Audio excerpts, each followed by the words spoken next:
Coming up on Mountain News this morning, former Governor Matt Bevin pardoned a man convicted in a murder.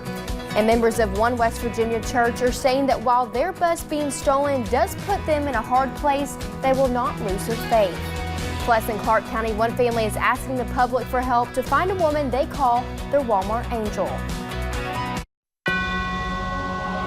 Dedicated to Eastern and Southern Kentucky, this is WYMT Mountain News This Morning. Good morning. The time is 5:31 on December 12th. I'm Madison Pergram, and thank you for joining us on Mountain News This Morning.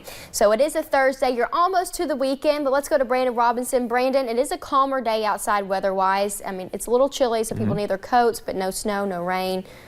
No active snow or rain, but there's still snow on the ground in most places. But yeah, we're going to continue to see that melt today with warmer temperatures and sunshine. But got above freezing though yesterday, so not too bad. Let's take a look and see what we're looking at right now. Not too much in the way of cloud cover, but a few across parts of the region. A little bit of fog too, so be careful out there as you head out the door this morning. Mostly in those valleys. Also some frost on those cars, so give yourself some time to warm it up. And then also maybe some slick spots on the roads where we had that melt and then refreeze for some of that snow. That's why some of those schools are closed or delayed this morning. You can see those at the bottom of your screen and on WYMT.com. 19 in Jonesville, 32 in Jackson. That's the range this morning as you head out the door. A lot of folks there in the low to mid 20s, and that's going to be the trend. When you factor in the feels like there is just a touch of wind, and you'll see it feels like 9 in Monticello. Lots of low 20s across the western half of the region. Your appcast today, you can download that for free and track the weather, get video updates and all kinds of good stuff there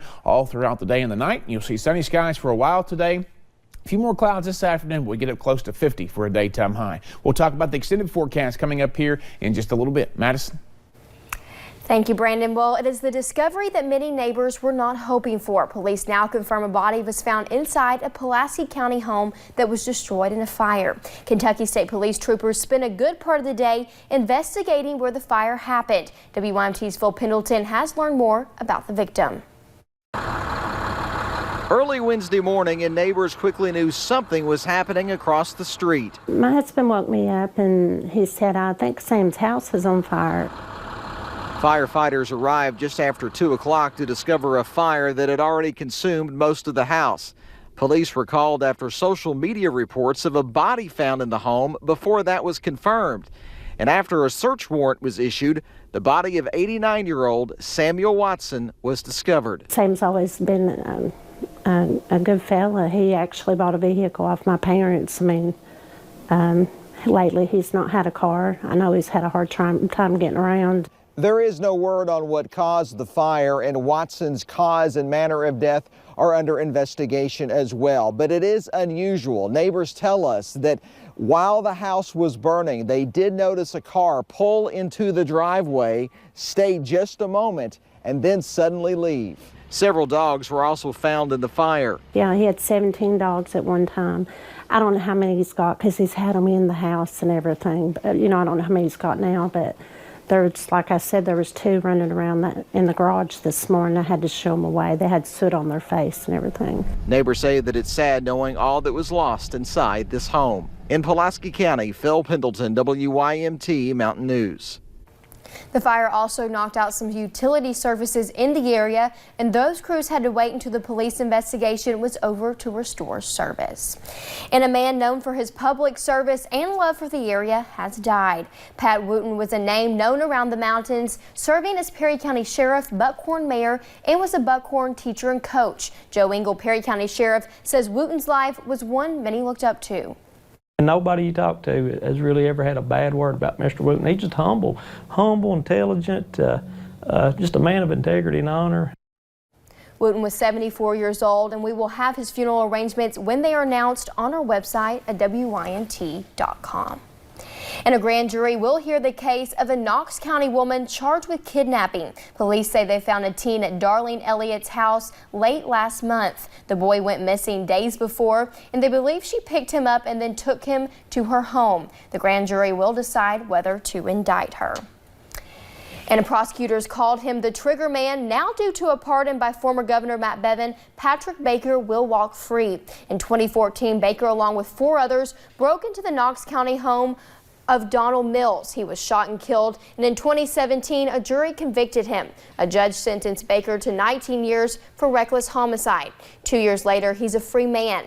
In an interview with WYMT's Hannah Reynolds, family members sounded off on Bevan's decision. This morning was supposed to be a special one for Melinda Mills. You know, like it's at Christmas time, and I said, then it's your birthday, you find out on 5 days, and I'm like... Her phone rang off the hook all day, but not for birthday wishes. She found out 5 years of her family's agony is in vain. It took us 4 years to get everything completely finished with all the defendants in the case, to close the case out. Former Governor Matt Bevin pardoned Patrick Baker, the man dubbed as the trigger man, out of 5 people that were convicted in relation to the death of her brother Donnie. My exact words for Matt Bevin, I know he's out of office, but he can rot in hell. That's exactly how we feel about him. What led to the pardon, Bevin's reasoning? In an executive order, he says he was, quote, not convinced that the evidence has proven the involvement of Patrick Baker as murder, end quote. If you ask the family. Because he done it, because he's mad, because he got voted out of office. In Knox County, Hannah Reynolds, WYMT Mountain News. Now, in that executive order, Bevin also said he believed Baker's drug usage and people he associated with him is what ultimately led to his conviction. And Daniel Grubb, another man convicted in a separate Knox County murder, also received a pardon. A jury convicted him in 2010 of murder and tampering with physical evidence. Investigators say he killed Jeremy Johnson a year earlier and buried his body.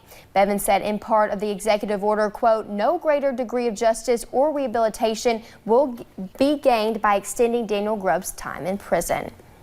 And 7 years ago, a judge sent him to prison. But yesterday, we learned that a man who killed a Pike County deputy in a crash is now out of prison. David Childress was serving a 20-year sentence, but was granted parole. Police say Childress drove his SUV while under the influence of cocaine and opioids at the time of the accident. James Thacker, a deputy with the Pike County Sheriff's Office, died after Childress crashed into his car head-on. Childress pleaded guilty to second-degree manslaughter and being a persistent felony offender. Yesterday, we spoke with Thacker's widow about Childress being granted parole.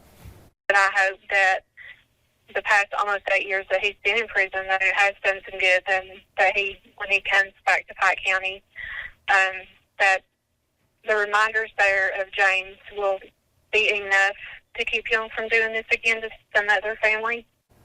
The parole board granted Childress release during a hearing in late November. That group proposed he be released by the first of the year, which is about 2 years before his expected release date of August 25th of 2022. In a Magoffin County man indicted for robbery is now behind bars. In March, investigators say Travis Hall robbed a man at gunpoint. On top of robbery, Hall also faces wanton endangerment and possession of a handgun by convicted felon charges. He's being held at the Big Sandy Regional Detention Center. And in Laurel County, 2 people are charged after a child was hurt in a scuffle. Deputies say Marshall Miracle and Michaela Moore got into a fight inside a store. During the fight, Moore was knocked to the ground while holding a 7-month-old child. The child had scratches on his chest, side, and back. Miracle and Moore are charged with wanton endangerment and disorderly conduct. And a neighborhood crime alert out in Mingo County, West Virginia, where members of a church are dealing with a thief making off with their bus. The bus belongs to Mount Hope Church, and it was used to take local kids to youth group for a worship service and a hot meal. Kim Rafferty spoke to the woman who drives the bus. She says while this puts them in a bind, she's not letting it rock her faith. For a church that welcomes everyone. We got a church bus and our youth has grown tremendously. Mount Hope Church in Dingus, West Virginia found their church bus stolen Wednesday morning. Peyton Wilson drives the bus to pick up any kids that want to come to Monday night services. We was welcoming parents to come on the bus. That was not a big deal. We would come, parents or kids or whoever wanted to come. But as we grew, I mean, this was not only church to some of those kids, this was a hot meal that night. I mean, we have kids here who are less fortunate. That church bus was bringing them here. The bus was donated in June, and when it's not being used, it's parked in Peyton's driveway. So we just wanted it at someone's house without it being left here You wouldn't think that somebody would come to someone's house and steal a church bus. Monday night, Peyton and volunteers are picking kids up to go Christmas caroling. Without it, many wanting to come will not be able to. The church says they just want the bus brought back, but they also know this is something they can get through with a little help.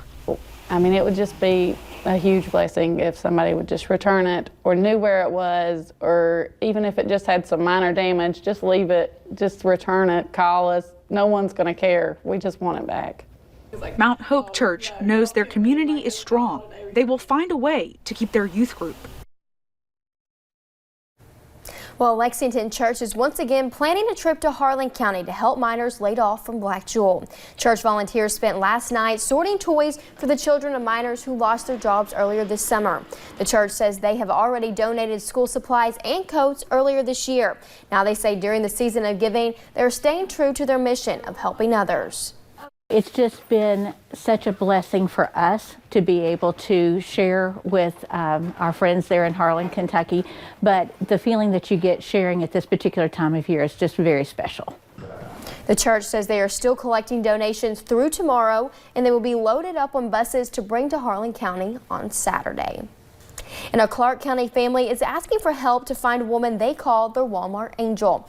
Brooke Tankersley says the woman helped her son after having a seizure inside the Winchester Walmart on Saturday. She says the woman in a wheelchair got up and took off her oxygen mask to give it to her son River. Tankersley says as paramedics arrived, the woman left. Now all she wants to do is say thank you. We honestly do believe that God put her there for a reason in that moment. Tankersley says she does not have a name or good description of the woman. All she knows is the woman is a former nurse, has an oxygen tank, and was shopping at the Winchester Walmart Saturday night. And just ahead on Mountain News this morning, we'll give you an update on last night's Survivor and whether Eastern Kentucky natives Elaine Stott made it to next week's finale. Sunglasses today, rain gear tomorrow. I'll track out those rain chances for you and tell you how long they could be around in about 3 minutes.